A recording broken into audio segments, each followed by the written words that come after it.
최근에 제가 이제 강의를 갔다가 많이 들었던 질문 중에 하나가 테슬라 주식 어떡하냐. 테슬라 주식 투자하는 사람이 정말 많습니다. 삼성전자급으로 많았었는데 요새 주가가 안 오르니까 답답한 거죠. 최근 한 달 주가 모습을 보면요, AI랑 AI가 아닌 주식으로 나뉘는 수준입니다. 엔비디아라던가 AMD는 지금 한 달 동안 20% 넘게 올랐어요. AI를 가진 마소, 구글, 메타도 주가가 선방하고 있습니다. 오르고 있습니다. 나머지 업종들은 좀 올랐다 보기 뭐할 정도로 보합세였는데 유독 테슬라만 지금 17% 하락을 했습니다. 참고로 테슬라는 AI 있거든요. 도전하고 있습니다. 그럼에도 불구하고 전기차 투자 심리가 너무 안 좋아지다 보니까 욕심에서 공포로 바뀌죠. 공포에서 욕심으로 바뀔 때 텐베거가 나온다면 거꾸로 욕심에서 공포로 바뀔 때 어마어마한 하락률이 나오기 시작합니다. 내일 새벽에 실적 발표까지 앞두고 있어요. 4분기 실적이 좋을 리 없다라는 거는 대부분 다 알고 있습니다. 근데 중요한 거는 과거의 실적이 중요한 게 아니라 앞으로의 실적이 중요하거든요. 가이던스가 어떻게 나오느냐가 주가의 향방이 갈리지 않을까, 이거에 대해서 예상해 볼 수 있을 만한 요소들이 없을까 한번 준비를 해봤습니다. 그동안 테슬라 실적을 보면요, 증시가 하락하는 어려운 상황에서도 꾸준히 예상보다 좋은 실적을 내줬었어요. 1년 전에는 주당 순이익이 1달러 넘었었습니다. 1년에 4달러를 벌어줘야 되고 주가가 200달러 정도라 그러면 퍼가 50배 정도가 나왔어야 됐다는 거죠. 계속 성장을 해줌으로 인해서 퍼가 40배 30배 계속 떨어져야 되거든요. 근데 그런 상황이 아니라 역성장에 걸렸어요. 저번 분기는 0.66달러 주당 순이익을 내면서 실적에 대한 실망감을 줍니다. 내일 발표하는 4분기 실적도 0.7달러 수준으로 나올 거로 예상하고 있거든요. 그 다음 분기도 0.78달러 정도로 예상한다는 겁니다. 순이익이 1달러대가 나와야지 이제 사람들이 희망을 가지고 어둠의 터널이 끝났구나, 이제 주가가 올라가겠구나, 그러면서 투자자들이 늘어나고 수요가 늘어나면서 주가가 올라가는 모습을 보여줘야 되는데 아직 사람들이 공포에 질려 있는 거죠. 공포에서 욕심으로 바뀌기에는 좀처럼 수익 개선이 나아질 기미가 보이지 않고 있는 게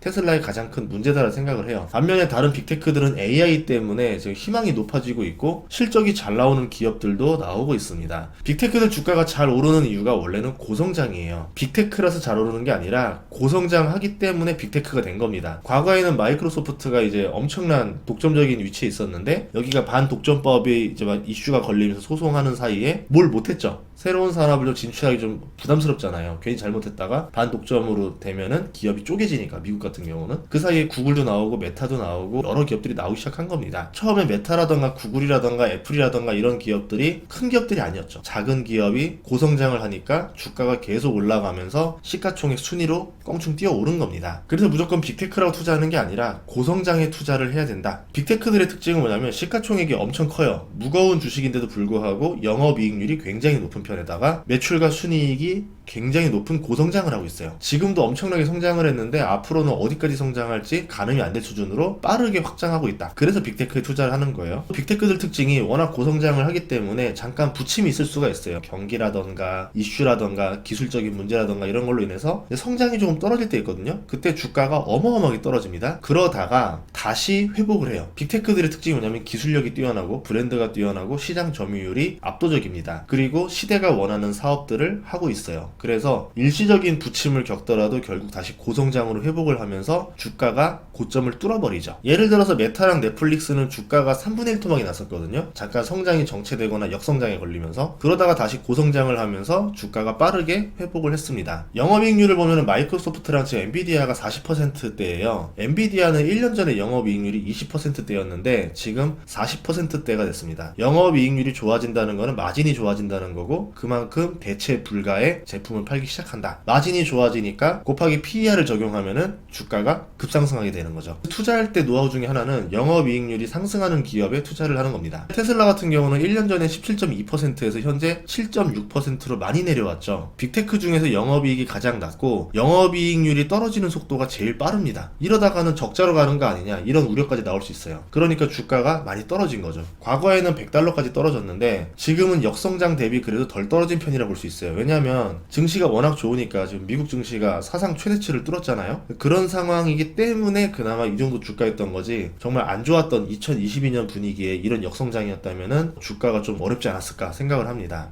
테슬라의 영업이익률은 낮지만 그래도 향후 매출과 이익 성장률은 엔비디아 다음으로 높은 상태입니다. 빅테크들의 장점이 어려운 시기를 극복하고 나면은 다시 고성장 궤도로 돌아가는 경우가 많다는 점이죠. 그래서 주식은 공포스러울 때 사는 전략이 빅테크에서는 많이 효과를 봤었어요. 저도 공포의 주식을 사는 거를 좋아하는 투자자이기 때문에 이렇게 주가가 쫙 내려올 때는 계속 쳐다보고 있는 거예요. 그런데 지금 테슬라 주식을 사고 싶은 사람은 아마 주변에 없을 겁니다. 왜냐하면 공포가 만연했기 때문에. 공포가 만연할 만도 해요. 지금 악재들을 종합해 보니까 올해 미국 노동자 임금 10% 이상 인상할 예정이고요. 전기차 수요 둔화 우려 뉴스가 계속 나오고 있습니다. 그리고 유럽이라던가 뭐 중국에서 지속적인 판매 가격 인하를 하고 있고요. 허츠 전기차 매각발 유지비 부담도 이슈가 되고 있죠. 중고 전기차 감가상각이 너무 크다 보니까 중고차 가격이 너무 낮아지게 되면은 신차를 샀을 때 내가 손해보는 게 크잖아요. 그래서 사람들이 구입을 꺼리게 되는 거 아니냐, 이런 이슈들이 나왔고요. 최근에 폭설 때문에 전기차 충전 문제가 다시 또 부각이 됐습니다. 이번에 모델3 신모델인 하이엔드가 있는데 이게 $7,500 세액 공제를 못 받습니다. 미국 내에서. 그 이유가 중국산 배터리를 사용하기 때문에 그렇거든요. 가격이 올라가는 효과가 나니까요. 중국이 예전에는 자동차 구매세를 10% 면제를 해줬는데 이게 단계적 축소를 계속합니다. 그래서 올해는 최대 $4,220밖에 못 받는다. 프랑스 같은 경우는 중국발 전기차 보조금을 좀 제외하기 위해서 규제들을 걸고 있죠. 테슬라 같은 경우는 상하이에서 생산된 거를 유럽으로 수출하고 있어요. 독일 공장도 있지만 상하이에서 만들어지는 제품들을 중국 내에서 소화를 못하니까 유럽이라든가 미국으로 팔고 있거든요. 이런 것들이 이제 계속 규제 때문에 걸려서 혜택을 못 보게 되는 겁니다. 악재를 나열해 보면은 뭐 다 나빠 보이지만 그냥 시간이 지나면 해결될 만한 악재들도 있어요. 작년도 경제가 나빴었잖아요. 그런데 전 세계 전기차 판매가 18%가 증가했습니다. 2030년까지 전기차 시장이 연평균 13.7% 성장할 거로 보고 있어요. 그렇기 때문에 전기차 자체가 나쁜 것은 아니다. 다만 이 치열한 경쟁에서 테슬라가 얼마나 이겨낼 것이냐, 이게 중요하겠죠. 테슬라 주가가 단기로 안 좋았던 이유는 역성장이었었는데요. 2023년에 순이익이 22%가 감소했습니다. 다행스러운 거는 올해 22% 성장을 예상하고 있어요. 회복이 된다는 겁니다. 내년에는 37% 성장을 기대하고 있어요. 내년 되면은 주당 순이익이 $5.3가 나오거든요. 그럼 PER이 39배가 됩니다. 주당 순이익은 변동성이 되게 심하잖아요. 그래서 제가 이제 FCF를 많이 보거든요. 무료 현금 흐름. FCF를 보면요, 올해가 재작년 좋았을 때보다 더 성장을 합니다. 그리고 내년은 52% 더 성장을 해요. 다시 돈을 잘 버는 회사로 돌아온다는 거예요. 그래서 이렇게만 된다면은 테슬라 주가는 다시 회복할 수가 있겠죠. 언제 오르느냐는 솔직히 모르겠죠. 다만 내년의 실적을 생각해 봤을 때 이 안에 언젠가는 결국은 실적을 반영해서 주가가 올라갈 수 있지 않겠는가. 결국 공포를 이겨내고 나면은 다시 사람들이 욕심을 내는 타이밍이 오지 않겠는가, 이렇게 보고 있습니다. 그리고 호재들도 있어요. 금리가 내려가고 있습니다. 그럼 자동차 할부이자가 감소하고 차량 구입 수요가 증가를 해요. 미국 경기가 나쁘지가 않아요. 올해는 침체가 온다 하는데 안 올 수도 있어요. 제 생각에는. 그러면 자동차 구입 여력이 계속 살아있는 거죠. 시간이 지나면은 뭐 리튬부터 시작해서 제조 단가가 낮아지기 시작해요. 2026년에는 내연기관과 전기차 가격이 비슷해질 거라고 골드만삭스에서 예상하고 있어요. 2026년에는 모델 2가 생산이 시작됩니다. 1월부터 본격적으로 생산될 것 같은데 텍사스에서 먼저 샘플링을 찍고 멕시코에서 본격적으로 생산을 하고 이거 잘 되네, 공장 효율화 돌린 다음에 중국이랑 유럽에서 라인 깔아서 본격적으로 전 세계에서 판매를 시작하겠죠. AI나 로봇이랑 자율주행도 시간이 지나면 더 완성도가 올라갈 거고, 그때부터는 이게 곧 돈을 벌어 들일 거라는 기대감을 주면서 주가에 부스터를 줄 겁니다. 엔비디아도 챗 GPT가 나오면서부터 고성능 그래픽카드가 부각되면서 주가가 올라갔거든요. 전기차가 다시 잘 팔리기 시작하면 가격이 오르고 생산량이 늘어나요. 기업에 있어서 가장 좋은 상황인 거죠. 경쟁사 중에서 가장 효율이 좋은 회사가 테슬라인데 경쟁사 중에서 가장 효율성이 좋아요. 대량 생산으로 확장하기도 좋은 게 테슬라고, 그렇기 때문에 이 위기만 벗어나고 나면은 향후에 영업이익률이 빅테크 수준으로 다시 올라가지 않을까. 과거처럼 영업이익률이 20% 이상 올라가는 시기가 오지 않을까, 이렇게 보고 있습니다. 다만 테슬라의 나쁜 거는 현재입니다. 이 현재를 벗어나서 언제부터 실적이 회복될 것이냐라는 게 정말 중요한 포인트일 것 같아요. 우리가 원하는 거는 분기 단위로 가이던스가 정말 성장되는 걸 원하거든요. 그래서 내일 테슬라 실적 발표 때 가이던스가 얼마나 나오나를 잘 보는 게 중요할 것 같다. 아마 4분기 실적에 대해서는 너무 두려워하지도 말고 기대하지도 말자, 이렇게 생각하고요. 반도체 같은 경우는 주가가 실적을 2년 정도 선반영을 합니다. 그럼 테슬라 실적을 선반영한다면 올해쯤에는 상승이 좀 나와줘야 되는데, 이런 걸 예측해서 투자하는 건 쉬운 일이 아니고 그냥 주가가 싸다, 공포에 질려서 많이 내려와 있다, 이러면은 조금씩 주워 담는 전략도 나쁘지 않겠다라고 생각을 하고 있어요. 이럴 때가 최악인 거죠. 테슬라 주가가 상승하려면 애플의 아이폰 같은 브랜드를 가지고 있어야 되는데, 다른 전기차보다 더 비싸더라도 나는 테슬라만 갖고 싶어요 라는 사람들이 많아야 됩니다. 그런데 지금 가장 큰 시장인 중국 전기차 시장에서 테슬라 입지가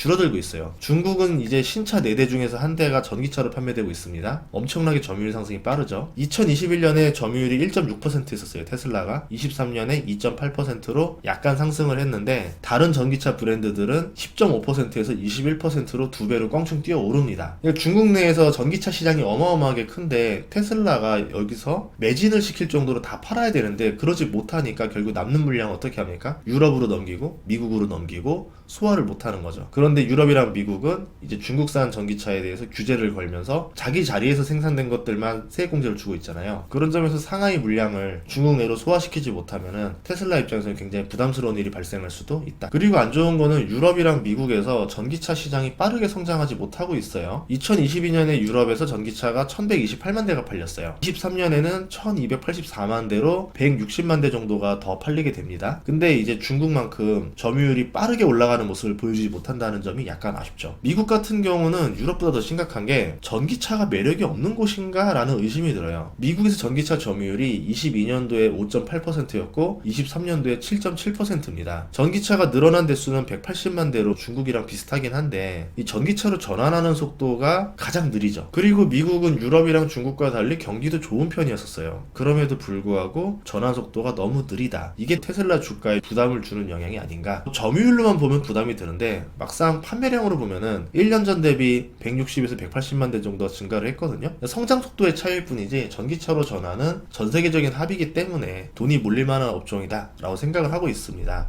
전기차라는 게 가격이 부동산 다음으로 비싸요. 사도 되고 안 사도 되고 지금 쓰고 있는 거를 조금 더 써도 되는 자동차이기 때문에 투자자 입장에서는 경기 민감도에 따라서 구매 의욕이 굉장히 많이 바뀌죠. 반대로 말하면 경기가 조금만 회복되면은 전기차에 대한 수요가 갑자기 급증하는 시기가 올 수도 있다라는 겁니다. 그리고 미국 뉴스에서 느껴졌던 건 뭐냐면 테슬라에 대해서 적대적인 여론이 굉장히 많았었어요. 공매도와 적대적인 언론들이 만나면서 테슬라 주가를 누르는데 많은 기여를 했다는 것도 느껴집니다. 결국 실적으로 이걸 돌파를 해야지만 여론이 긍정적으로 바뀌고 투자자들도 욕심을 부리기 시작하는데 아직은 그런 타이밍이 안 나오고 있다는 거죠. 올해 빅테크 중에서 전고점 회복 못한 게 테슬라랑 아마존이거든요. 다른 기업들은 지금 되게 좋은 상황이잖아요. 주식 투자할 때는 장기간 우상향하는 전고점을 계속 뚫어가면서 상승하는 기업에 투자하는 게 원래 정석이긴 한데 턴어라운드 투자도 하면 관심 가지면 좋을 것 같아요. 바닥에 있다가 문제가 해결되면서 주가가 다시 급상승하는 빅테크 중에서도 그런 기업들이 나올 수 있기 때문에 쳐다볼 필요가 있습니다. 만약에 테슬라랑 아마존이 전고점을 회복한다면은 나스닥 100 선물 지수가 2만을 돌파할 수도 있어요. 지금 17,000 넘었잖아요. 반대로 내일 테슬라 실적이 쇼크가 나온다면은 경기 회복에 대한 두려움이 더 커질 수도 있겠죠. 여론이 그렇게 만들겠죠. 그래서 내일 실적을 잘 보고 투자에 나침반으로 써야 되겠다 생각을 해서 영상을 찍었습니다. 다음 시간에도 좋은 정보로 찾아뵙겠습니다. 구독과 좋아요, 알림 설정 부탁드릴게요. 고맙습니다.